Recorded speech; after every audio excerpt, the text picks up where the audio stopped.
आजको मेरो टपिक छ बालेन। डियर बालेन, होइन? किन भन्दाखेरि ऊ प्रिय छ के, मेरो मात्र होइन कि सबैजनाको। नेपालमा लगभग मेरो विचारमा चाहिँ 50% भन्दा मास्तिरका व्यक्तिहरूले, होइन, नेपालमा जति पनि मान्छे छन् त्यसभन्दा पनि 50% भन्दा मास्तिरको मान्छेले चाहिँ बालेनलाई चाहिँ आफ्नो आइडल मान्छन् अथवा बालेनलाई चाहिँ एकदमै राम्रो मान्छन्। एउटा त्यसले चाहिँ राम्रो नेतृत्व गर्न सक्छ, देशको विकास गर्न सक्छ। अब आउने, होइन, प्रधानमन्त्रीको दावेदार व्यक्ति पनि त्यही हो, प्रधानमन्त्री बन्न सक्छ र त्यसले चाहिँ देशलाई बनाउन सक्छ, बचाउन सक्छ भन्ने चाहिँ म जस्तै व्यक्तिहरूको धेरै छन् कि यहाँनिर बालेनलाई सपोर्ट गर्ने। अहिले हामीले रासोपालाई सपोर्ट गरेको होइन, वास्तवमै भन्दाखेरि हामीले सिर्फ बालेनलाई सपोर्ट गरे हो के। किनकि बालेन कहाँ छ? रासोपामा छ, त्यही भएर हामीले रासोपालाई सपोर्ट गरेको। तर मेन भनेको बालेन हो, होइन? जसरी बार्सिलोनालाई अथवा इन्टर मायामीलाई चाहिँ मान्छेहरूले किन मन पराउँछन्, किन माया गर्छन्, किन चाहिँ त्यसको फ्यान हुन्छन् भन्दाखेरि के को कारणले गर्दाखेरि? सिर्फ मेस्सीको कारणले गर्दाखेरि हो क्या। जसरी मेस्सीले गर्दाखेरि चाहिँ हामीले बार्सिलोनालाई अहिले पनि माया गर्छौँ, इन्टर मायालाई अहिले पनि हामी माया गर्छौँ, त्यस्तै गरी सेम टु सेम वे हामीले रासोपालाई चाहिँ अहिले माया गर्नु अथवा मन पराउनु अथवा समर्थन गर्नु अथवा जे भनौँ, होइन, पोजिटिभ तरिकाले लिनुको कारण भनेको चाहिँ बालेन हो। बालेन, म एउटा युवा, म जस्तो हजारौँ युवाको मात्र होइन क्या, युवा भर्खरको टिनेज बाल बालिकादेखि लिएर म जस्तो युवादेखि लिएर वृद्धसम्मको व्यक्तिहरूले पनि उसलाई चाहिँ बालेनलाई चाहिँ अहिले चाहिँ एकदमै एक नम्बरमा राखेको छन्। किन भन्दाखेरि योभन्दा अगाडि जति पनि पार्टीहरू थिए, जति पनि प्रधानमन्त्री भए, जति पनि ठुल्ठुलो पदमा पुगे, जति पनि व्यक्तिहरूले आए, उनीहरूले चाहिँ केही न केही चेन्ज त गरे, तर पनि जनताहरू त्यसमा चाहिँ खुसी भएन, सन्तुष्टि भएन कि हामीले चाहेको जस्तो तरिकाले चाहिँ देश विकास कसैले पनि गरेन। त्यसैले अहिले अन्तिम विकल्पको रूपमा चाहिँ हामीले बालेनलाई लिएको छौँ। मलाई आशा छ, हाम्रो विश्वासमा हामीले जुन तरिकाले चाहिँ बालेनलाई चाहिँ सोचेको छौँ, हामीले त लगभग धेरै हाईमा सोचेको छौँ क्या। हामीले भनेको छौँ कि बालेनले नै बनाउँछ, अरूले त सक्दैन, अरूमाथि त हामीलाई विश्वासै छैन, होइन? हामी आफ्नो फ्यामिलीलाई जति माया गर्छौँ, जति सपोर्ट गर्छौँ, त्योभन्दा बढ्दा हामी अहिले बालेनलाई सपोर्ट गरिरहेको छौँ कि।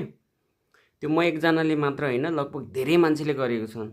जति पनि अहिले राष्ट्रपालाई चाहिँ सपोर्ट गर्ने व्यक्ति छन्, सिर्फ त्यो बालेनको कारणले हो, अधिकांश बालेनकै कारणले हो क्या।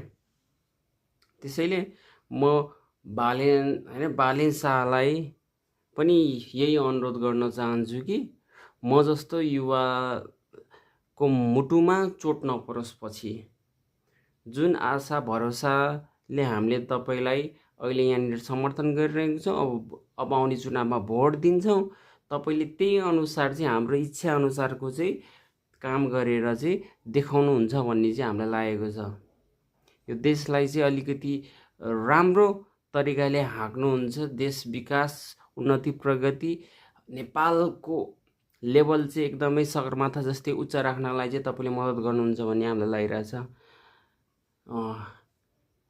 हाम्रो विकल्प छैन, तपाईँको पनि विकल्प छैन क्या। तपाईँले पनि हाम्रो इच्छा चाहना विपरीत कुनै पनि काम गर्नुभयो भने चाहिँ त्यो जनताले चाहिँ कहिले पनि जिन्दगीमा बिर्सिन सक्दैन र यो चाहिँ एकदमै ठुलो घात पनि हुन्छ हामीलाई। यदि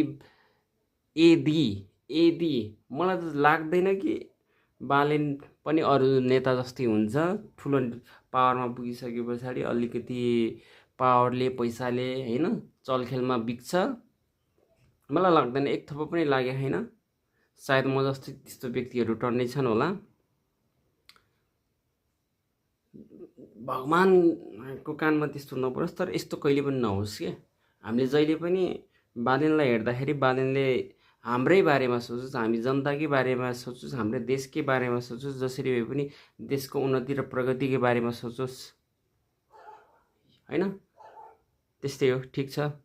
अहिलेसम्म चाहिँ खोट्लाउने कुनै पनि मैले चाहिँ बाटो भेटेको छैन, खोट्लाउनु पर्ने कुनै पनि कारण भेटेको छैन। अहिलेसम्म चाहिँ हाम्रो मनमुटुमा चाहिँ बालेन रहेको छ। अबको 5 वर्ष हामी ट्राई गर्छौँ हैन, ट्राई गर्छौँ कि बालेनकै सरकार होस्, ऊ नै प्रधानमन्त्री होस्, उसले नै देशलाई चाहिँ सुशासनदेखि लिएर शान्तिपूर्ण तरिकाले चाहिँ देशको सम्पूर्ण विकासमा चाहिँ उसले मद्दत गर्छ भन्ने हामीलाई लागेको छ। र अनुरोध पनि छ, यदि उसले अब यो भिडियो बालेनले हेर्ने चान्स त लगभग 100 मा 0.001% होला।